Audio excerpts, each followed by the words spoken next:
Apple has once again brought out a refreshed model of the iPad Air, and this time it looks like the iPad Pro, which is kind of strange. It actually feels like the iPad Pro, same thinness. It's got the same speaker grills, aluminium, nice screen, a bit smaller than what I'm used to. I'm used to the big one.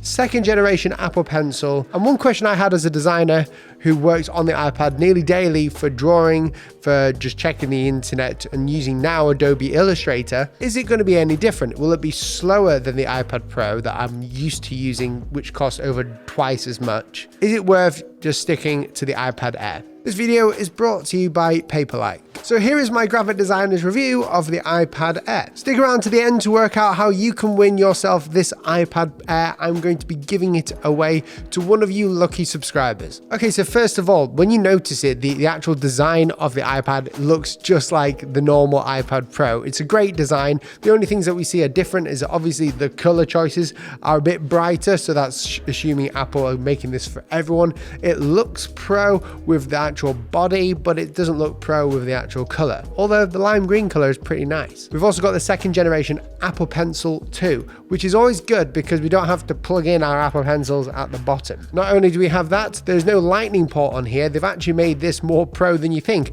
There's a USB-C port at the bottom for where you charge it, which obviously means faster charging, but then now you can plug in different dongles, so like, a hard drive, a memory stick. And one of the coolest features that they've brought out is Touch ID on the iPad at the top. So at the button at the top, it has got a Touch ID scanner and it works super well. The button feels nice. Now, if I'm talking about the overall look, the way that it feels is kind of like an iPad Pro, I guess the smaller version. I don't really use the smaller versions of them simply because I'm drawing a lot, so I like to have a lot of screen real estate to be drawing on my iPad. But it does feel nice and comfortable in the hands because of the squared off edges, which are slightly rounded, so it makes it a lot easier to hold and to really, just be reading the newspaper, checking out YouTube videos and having good content consumption. One thing you will notice, probably the first, is that the bezels are actually larger inside the iPad Air, but to me that's not an issue because if I'm going to be handling this iPad with my thumbs on the side,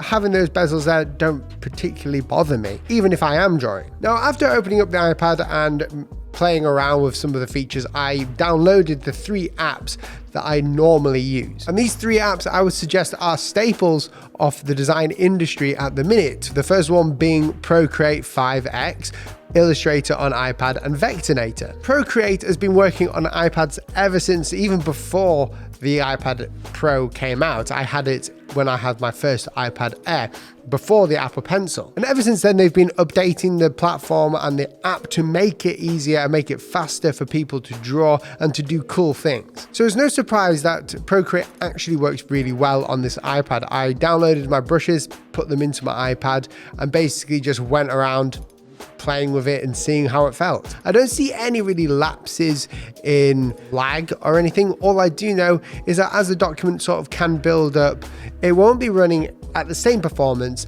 as the iPad Pro, simply because the iPad Pro is generally faster than most laptops now. But the one thing that was strange to me, especially as a logo designer, is Illustrator on the iPad. Now, obviously it works really well on the iPad Pro, so I had my thoughts, my concerns about it being in iPad Air. How is it going to run? Will it run well? Well, it did. It ran just like it did on the iPad Pro. And I think that's because obviously it's a very new app, so they're going to be updating it and making it better for each device. I saw no differences in Adobe Illustrator on this iPad, which costs a heck of a lot less than on the iPad Pro. The only reason why now I would like the iPad Pro with Illustrator is for the bigger screen. Now, if you're drawing all day, you want to be using that big screen. You want to be going ahead and playing around with the Apple Pencil and doing drawing. If you're doing hand lettering, again, you might use this if you have small hands, but if you have big Shrek hands, like myself, you want to have a bit more of a substantial piece of paper or a wider canvas. The iPad also has smart connectors at the bottom, so you can use the magic case that you can on the iPad Pro, which is pretty cool. The one that I have is too big for this, and I'm not buying a £300 case for this video, but it works, and that's a really cool feature to have for anyone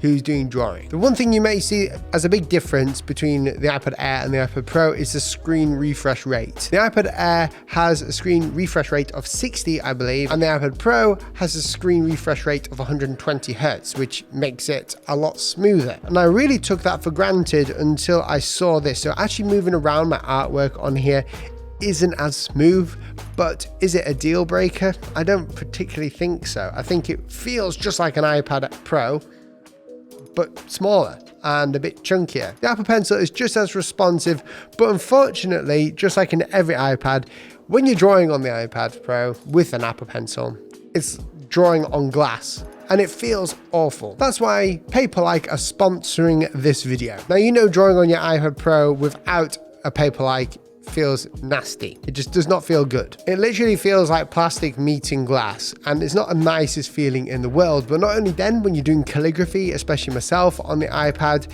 your hand can stick to the screen. It's not as free flowing as paper. So a way to combat all these issues with the screen, I always use a Paperlike, and I've been using Paperlike for many years now. Ever since I think my first iPad Pro, I've been using a Paperlike screen protector. It feels a lot better, comfortable, and more natural, and sounds good when you're using it because of Paperlike's technology in their screen protectors. The screen still looks good when you're viewing your content on it, but it just feels that much better to draw on. And if you're anything like me, you don't like drawing on glass. So if you'd like to get your own Paperlike screen protector, please visit the link down below in the description. The only issues that I'm really having with the iPad Air are all centered around that screen refresh. I don't think having the most powerful CPU or chipset in here is going to make it even better than it is. I think it is budget iPad, but with professional quality, if that even makes sense.